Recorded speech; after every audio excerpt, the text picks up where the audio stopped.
And good afternoon, everybody. Sorry about my broadcast before. My mic was giving me some trouble. I didn't notice it wasn't working, so you weren't hearing everything I was saying, guys. I'd like to apologize for that. And thank you to GB, my boy. Thank you so much, man, for letting me know that there's no audio.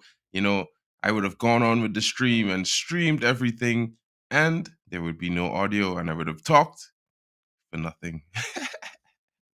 Guys, thank you for letting me know. Thank you for joining me today, guys. And I ask you guys, please don't forget that, if you're new, hit that like that like button, hit that subscribe button, join me, leave your comments, your opinions. You can challenge. If you want, if you disagree. I will reply, and it will create nice discourse, guys. Come on, let's go. It's the European Super League with the daily update, guys. And as we get into it, you know, it's one of those things where it was banned and all fans were protesting against this because at the end of the day, the European Super League is going to be very exclusive, guys. And as we get into it, guys, take this time to like, subscribe, and let me know what you're thinking as we get into it, guys.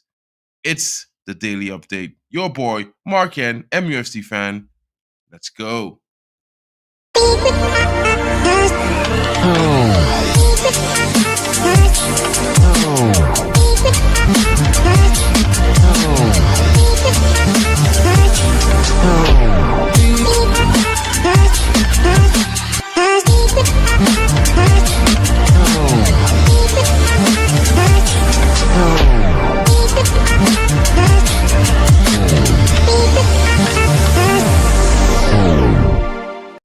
And here we go, guys. It's the PL Talk Daily Updates. European Super League is back with effect, guys. And the Euro courts just ruled that it was illegal and unlawful that UEFA and FIFA blocked the appointments and clubs from joining the European Super League. Guys, what are your thoughts?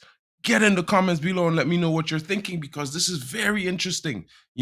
I don't understand how it was unlawful. If there was no FIFA, if there was no UEFA, there would be no leagues. There would be no football. So how are they unlawful? They created this thing. You know what I mean, guys? There was always league football in Europe, and there's a football pyramid and structure that depends on you know, the what how do you say it? The jeopardy in football. Teams can possibly go from non-league to Premier League. Premier League can fall straight down to non-league. It all depends on how you run the club, how the team performs, and how everything is going. Guys, get in the comments. Let me know what you're thinking. Are you supporting this European Super League or are you not? If you're fans of football like me, you would probably be thinking, this is crazy. You know what I mean? It sounds like more football, but at the end of the day, is it going to be a positive impact on the economy of nations? Is it going to create a vacuum? What is going to happen? Let's get into it, guys. And here's the presentation. The Super League, tell them I'm coming back. And that's what they feel like, guys. And let's get right into it. The European Court of Justice have ruled that FIFA and UEFA acted against competition law when they blocked the formation of the European Super League in 2021. Real Madrid and Barcelona have once again confirmed their support to the Super League today. And guys, the Super League CEO, Bernd Rijkaard, UEFA monopoly is over. Football is free. Clubs are now free from the threat of sanction and free to determine their own futures. And is this just a fairy tale? Is this just some talk that's going to make everyone feel good and support this venture? Right? Are they taking into consideration the grassroots of football that FIFA and UEFA spent so much time helping to develop, all the little minnow clubs where some of these talents make their starts and move on up the pyramid as they progress and as their talent matures? How is this going to affect football? Is football really dead without the European Super League? Well, I think that the Super League has already existed. It's the UEFA Champions League, guys. And the one right down from that, the European League.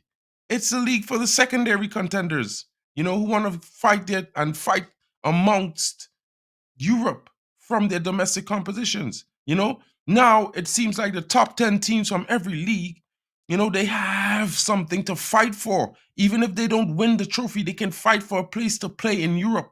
There's the UEFA Champions League, the Europa League, and there's also the UEFA Conference League, guys.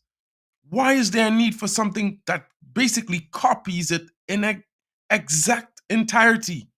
The only difference is that there's home and away goals rule and no home and away goals rule. The competition format is exactly the same.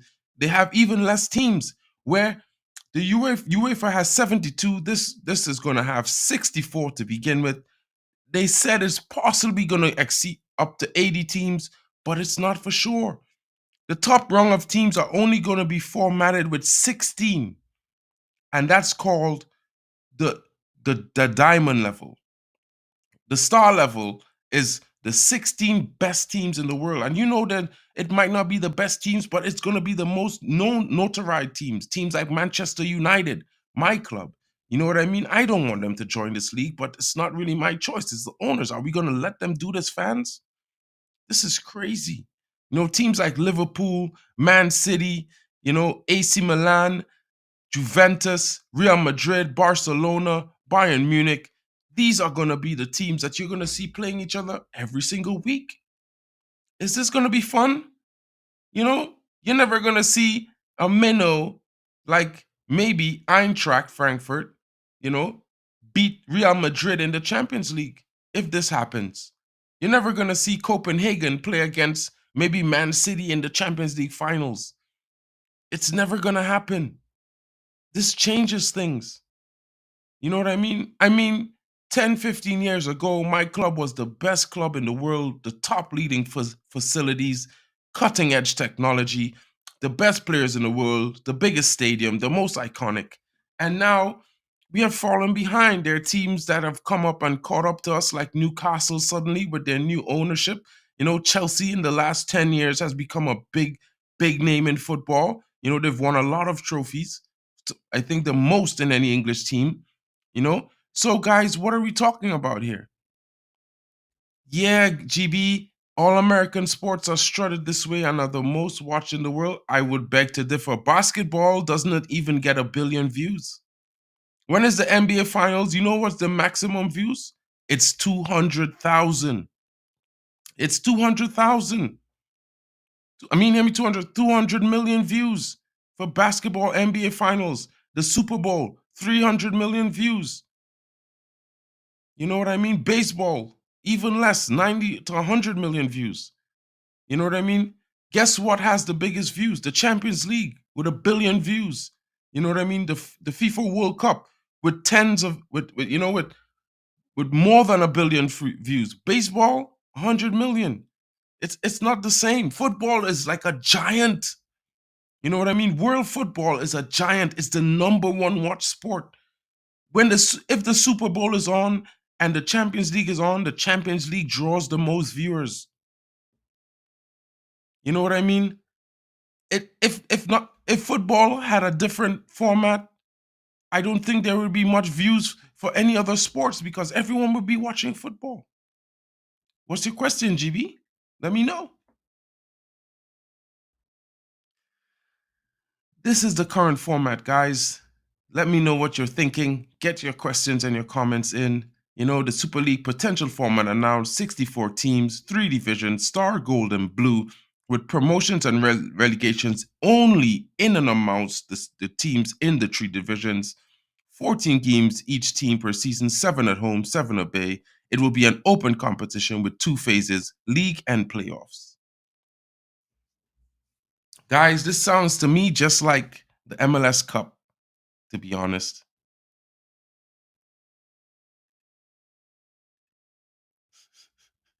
I don't know what to say, guys. You know what I mean? I don't mind it, but what's GB's question? The teams that will play in the Super League, will they still play in their domestic leagues as well? Yes, I think they will be allowed to play in domestic leagues as well. The problem is with this is how is this going to affect the champions, all the various competitions that we already have, like the Premier League, they have the League Cup. they have the FA Cup and the league, and then they have the Champions League. So what is the format going to be like? Because we have, if when the Champions League is on, there's football Friday, Saturday, Sunday, Tuesday, Wednesday, and Thursday, right?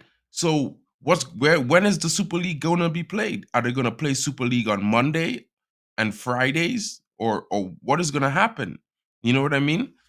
So while teams are going to be allowed to play in their domestic leagues, I'm not too certain, how important is it going to be for teams when they're going to be guaranteed, something like 200 million a season playing in the Super League. You know what I mean? But what I'm reading is that there's some information that the teams have to qualify, right? And it also means that yes, it will overload. When will there be time to watch the Super League? This is the question. Are they going to come on Tuesdays and Thursdays? Is it going to be Super League or watch the UEFA Champions League? I don't know, but you know, I think that too the players will burn out. If not this, then squads are going to have to get bigger. Squads are going to have like 30 players. You're never going to know what the starting 11 is. Squads might have to play two different styles to support two different teams. Might have an A and a B Manchester United. You never know. And this is a thing that you have to think about, because while there's going to be more football, there's going to be too much football, because think about it. It's 14 games added to the already 64 that Manchester United played last season. Imagine if you're in all competition. That's something like 78 games. You know what I mean? 78 games. You could average that teams will now be expected to play 70 to 75 games a season just for their club. This does not include international duty. You know what I mean? When are these guys gonna sleep? You know what I mean? Are these guys gonna be able to handle displaying their football ability 4 times a week in some cases? Because as you know, the competition is, unless they're gonna face the competition in a different way. And this is what I'm thinking, GB. And then every competition will be watered down, and that will hurt the game. Like, football is going to get basic. You know what I mean? It's just going to be pass, pass, pass, shoot, score. You're not going to see the dribbling. They might even look to shorten the time. It might be a 20-minute half. You know what I mean? Like, I think when people say football is dead, I think they forget the fact that football is not meant to be like a directed spectacle. It's a spectacle in of itself. You know what I mean? Everything that happens amazing in football happens organically. You know what I mean? Like, when you want to try to stage things to make it it's never really works out that way. You should just let the games play out. You know what I mean? I think VAR is involving itself too much into the game. I think it's taken away from the jeopardy of the game when you don't know what will happen, because VAR will save you, or it's possible that VAR could save you. I think this is too much. I'm okay with the AI offside and the specific ball that tells you if it goes off the field, out of the field of play, and if it crosses the goal line. I'm all for that. But when you're using VAR to check if a guy is offside by his fingernail, or he's his palm is offside, these things don't affect anything. That just takes away from the game. It's just that, you know what I mean? It doesn't make sense. They are breaking something that isn't broke. And as I move on, GB, this is a very short stream. I'm just talking about the Premier League. Jurgen Klopp has been said to been talking about the Premier League. He spoke a lot about it yesterday, to be honest. And this is what he's quoted as saying: "For me, the Champions League is the Super League, in which you do not always end up playing against the same teams. Why should we create a system where Liverpool faces Real Madrid for 10 straight years? Who wants to see that? I certainly don't want to see that. I don't know who might want to see that. You know what I mean? These are the usual suspects. Think about it, right? When you see these teams, after the first year, it's gonna be fun. The second year, it's gonna be good. But then the third season, if the format doesn't change, or the teams doesn't change, they're going to be playing each other again and again and again and again and again. Guys, and it's not going to be fun to watch. The whole fun about the Super League, about the UEFA Champions League, guys, is that I don't know if I'm wrong when I say this, but if you see Krevna Saveta or Red Star Belgrade, and they come up against your team, and you're playing against them home and away, and it's possible that they can beat you.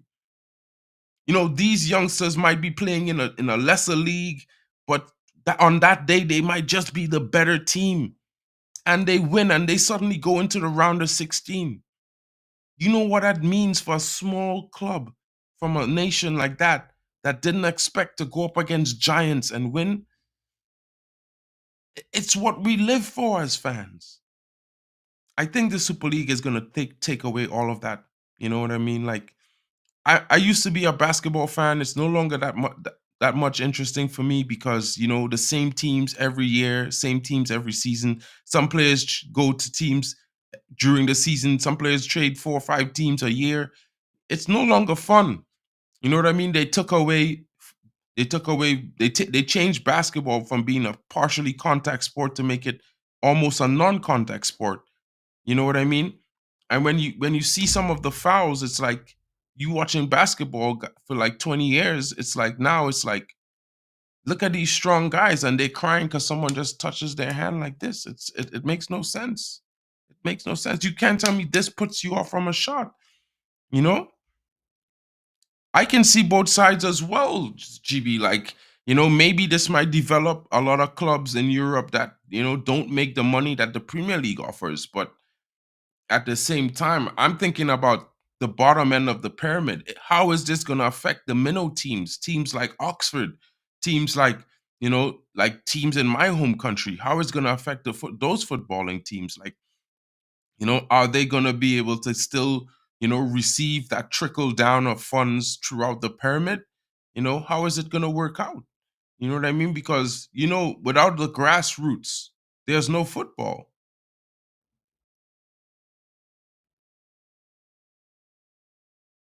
Exactly.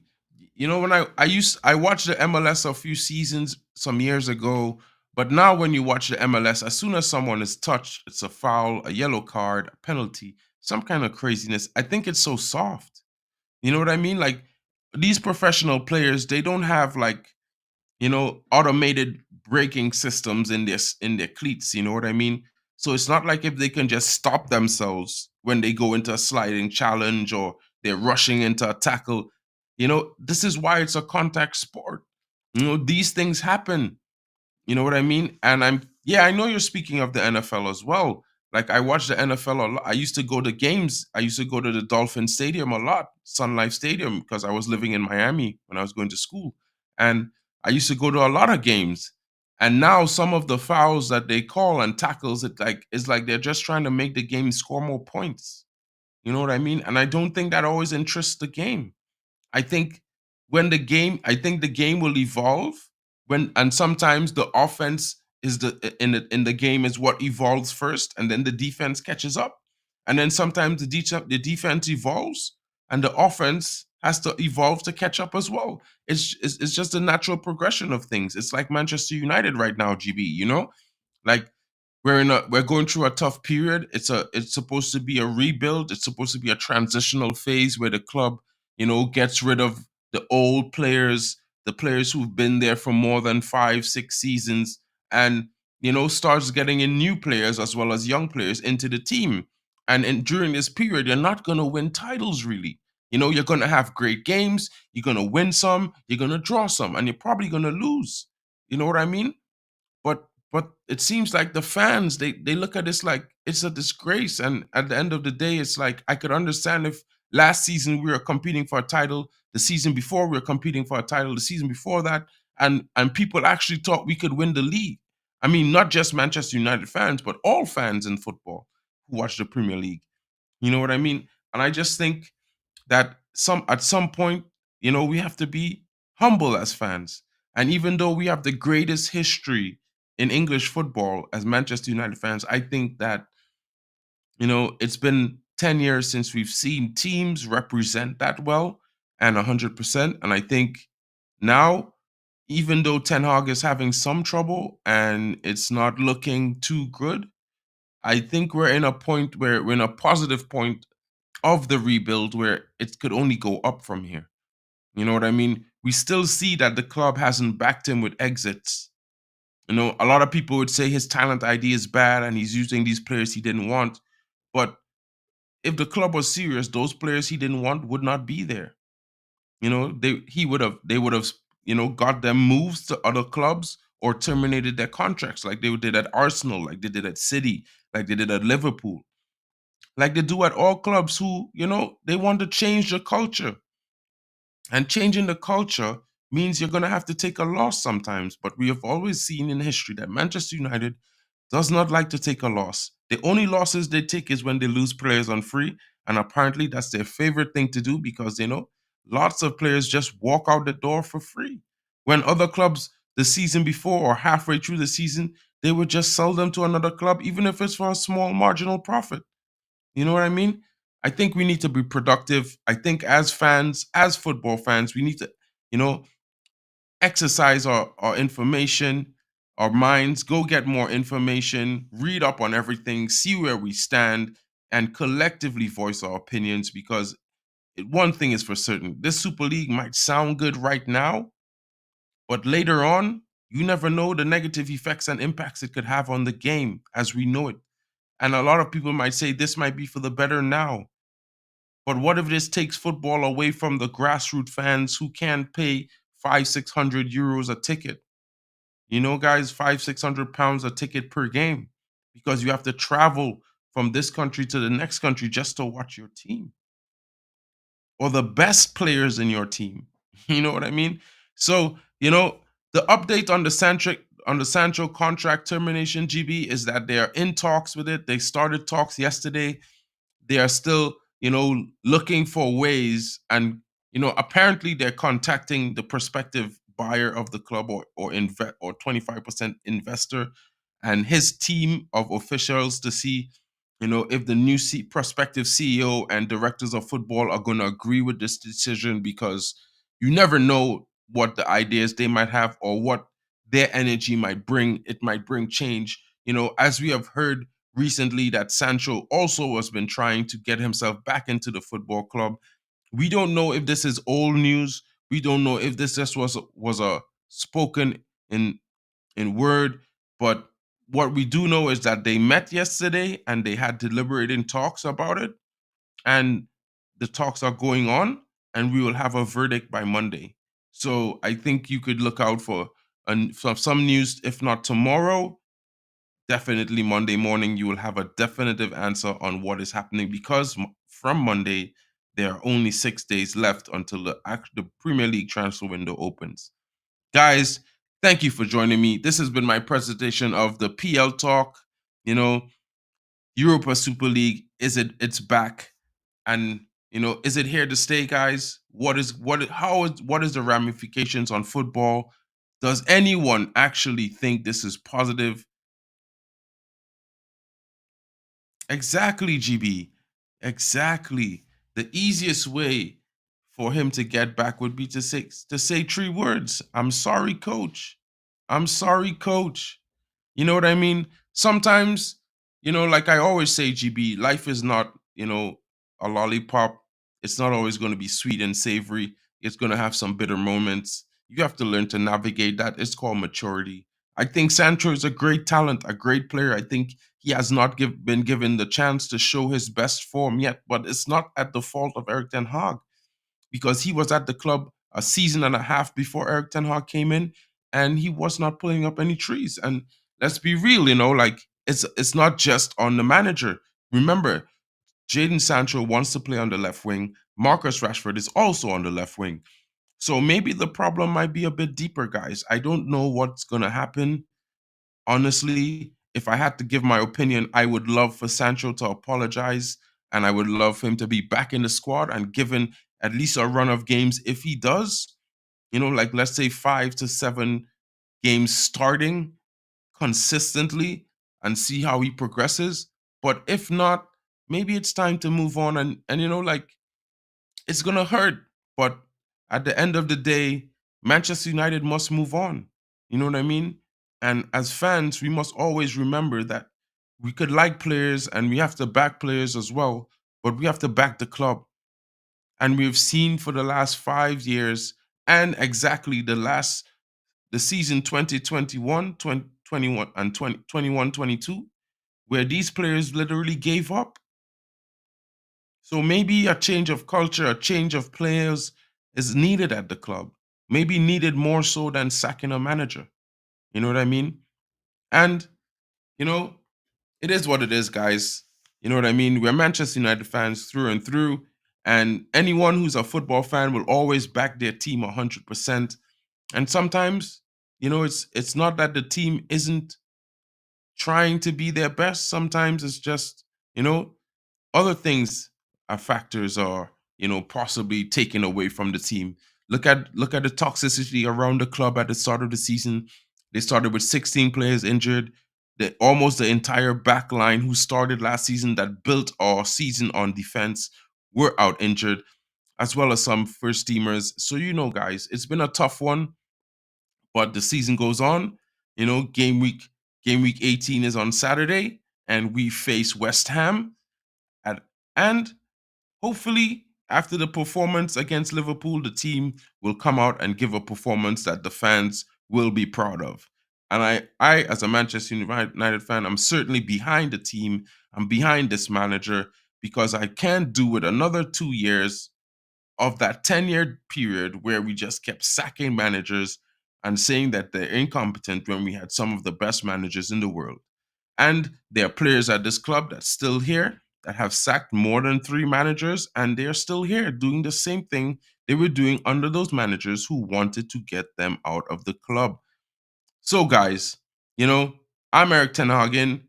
If you're into Eric Ten Hag out or Eric Ten Hag out, let me know in the comments. You know what I mean? Let me know what you're thinking about this European Super League being back. Do you think the Glazers have planned everything to perfection? Because what I think is that, maybe they were gonna sell, but I think this might affect it. You know what I mean? I think this might affect it a little bit. This is why they may have been choosing the option for a minority investment all along. But, nothing is set in stone. The club is still in a disarray. There's a lot of things that needs to be fixed at Manchester United, not just the structure. There's the stadium to be fixed. The toilets need to be repaired. There's a hole in the roof that needs to be repaired as well. So, maybe, you never know, you might still get a full sale or something might happen. But whatever it is, let's hope it's positive, United fans. This has been your boy, Mark, an MUFC fan, with the daily update. Guys, leave your comments below. Let me know what you're thinking. I hope you have a nice day. Thank you for joining me, GB. I know you're Ten Hag in, buddy, because I know you've seen it all and you've done it all. And a lot of the time, sometimes you have to be patient, and sometimes, losing is not for everybody. And sometimes it might be hard to lose knowing the history of where your club came from. And, sometimes that's just how it is. Thank you for joining me, my bro. Thank you for everyone coming in the comments. Leave your comments below. Don't forget to smash the like button. Subscribe if you're new. It's been your boy, Mark, an UFC fan, with the daily update.